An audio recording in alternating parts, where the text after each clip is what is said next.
आपको बता दें कि एक के बाद एक मध्य पूर्व तनाव में जितनी चीजें निकल कर आ रही हैं वो कहीं ना कहीं ये जरूर आशंका मन में पैदा कर रही हैं कि अब जो है पूरी दुनिया की अर्थव्यवस्था की स्थिति और ज्यादा हिलने वाली है। पूरी दुनिया जो है अर्थव्यवस्था के मामले में अब और ज्यादा परेशान होती नजर आएगी।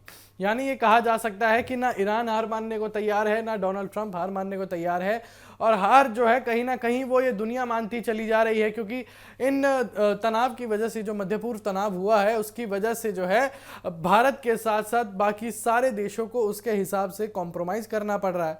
उसके हिसाब से काफ़ी देशों को जो है अपनी चीज़ें बदलनी पड़ रही हैं। चाहे हम भारत की बात करें, चाहे पाकिस्तान की बात करें, तो पाकिस्तान की अगर हम यहाँ पर बात कर रहे हैं तो पाकिस्तान की स्थिति जो है वो बद से बदतर होती चली जा रही है।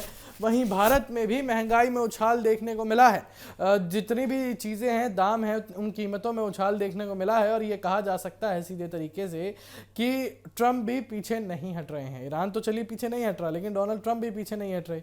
इसी बीच आप सोचिए कि डोनाल्ड ट्रंप जो है चीन का दौरा करते हैं, और चीन के दौरे में साफ तरीके की अटकलें लगाई जाती हैं कि अब चीन जो है अमेरिका के साथ है, अब चीन जो है वो डोनाल्ड ट्रंप के साथ है, और जो चीन होगा वो ईरान के खिलाफ हो जाएगा, क्योंकि चीन जो है वेपन्स बनाने में दुनिया में काफ़ी ज़्यादा फेमस है। जो हथियार उत्पादन है वो चाइना में काफ़ी अच्छे स्तर पर होता है।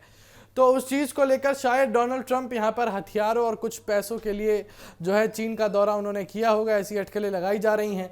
लेकिन यहाँ पर ये समझना आपके लिए बहुत ज़रूरी है कि मिडल ईस्ट में तनाव लगातार बढ़ता जा रहा है। ये संकट अमेरिका, इजराइल और ईरान के बीच टकराव में पूरा बदल चुका है, और अमेरिका की चेतावनी है। अमेरिकी राष्ट्रपति डोनाल्ड ट्रंप ने ईरान को चेतावनी दी है कि वो किसी भी कीमत पर परमाणु हथियार यानी कि न्यूक्लियर वेपन हासिल ना करे। ईरान ने अगर ईरान के पास से न्यूक्लियर वेपन्स की खबर आती है, या यूं पता लगता है कि अब ईरान जो है दोबारा न्यूक्लियर वेपन्स के ऊपर, परमाणु हथियारों के ऊपर जो है अपना जोर दिखा रहा है, तो कहीं ना कहीं ये लड़ाई फिर से छिड़ सकती है। हालांकि डोनाल्ड ट्रंप का दावा है, डोनाल्ड ट्रंप सीधे तरीके से कहते हैं कि हमने ईरान पर जीत काबू कर ली है, जीत पा ली है, लेकिन हमें एक बड़े मार्जिन से जीतना है। अभी हम लोग बहुत छोटे मार्जिन से जीते हैं। यानी ये सारी चीज़ें कही जा सकती है कि जितनी भी अभी दुनिया में चीज़ें देखने को मिल रही है, चाहे रशिया यूक्रेन की बात करें, चाहे पश्चिम एशिया की बात करें, चाहे अमेरिका ईरान की बात करें, ये सारी चीज़ें कहीं ना कहीं दिखा रही हैं।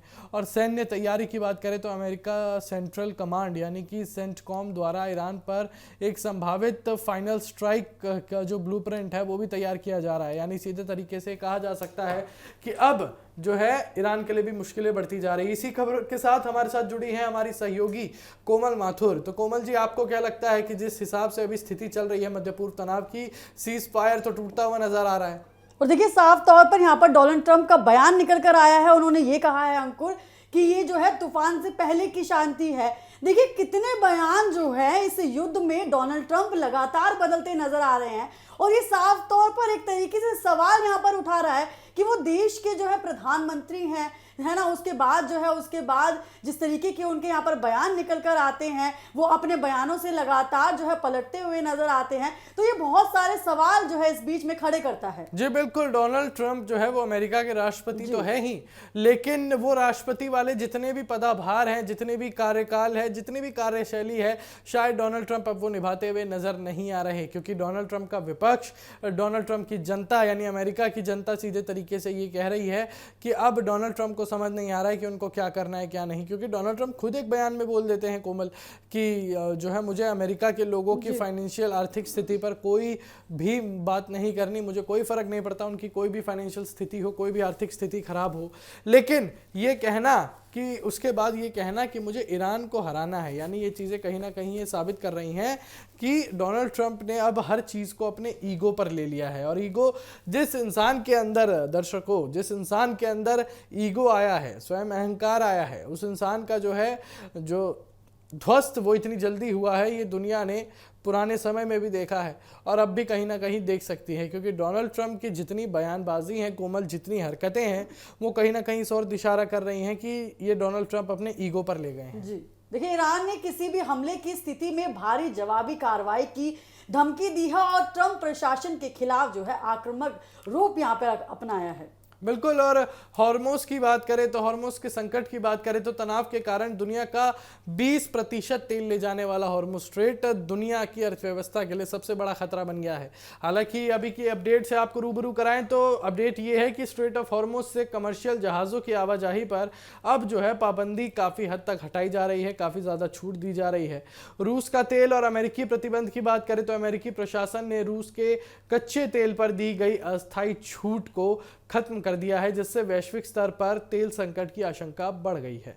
अंतर्राष्ट्रीय उड़ानों पर इसका असर जो पड़ रहा है और मिडिल ईस्ट में बिगड़ते हालात के कारण नई दिल्ली समेत कई अंतर्राष्ट्रीय हवाई अड्डों पर भी उड़ानों के मार्ग बदल दिए गए हैं और कुछ उड़ानें भी रद्द कर दी गई हैं। बिल्कुल कोमल, और इसी बीच एक अहम मुद्दा ये भी था कि जो भारतीय वहां पर रहते थे उनकी सुरक्षा की उनकी वापसी की सुरक्षा की जिम्मेदारी कौन लेने वाला था। हालांकि बता दें आपको कि स्थिति को देखते हुए भारत सरकार ने एयर इंडिया और इंडिगो की विशेष उड़ानों के जरिए ईरान में फंसे भारतीयों और छात्रों को स्वदेश वापस निकालना शुरू कर दिया है। और ईरान का ये बयान है, ईरान ने स्पष्ट किया है कि संघर्ष के बावजूद उनके जल क्षेत्र से मित्र देशों जैसे भारत के जहाज़ों के गुजरने पर कोई रोक नहीं है।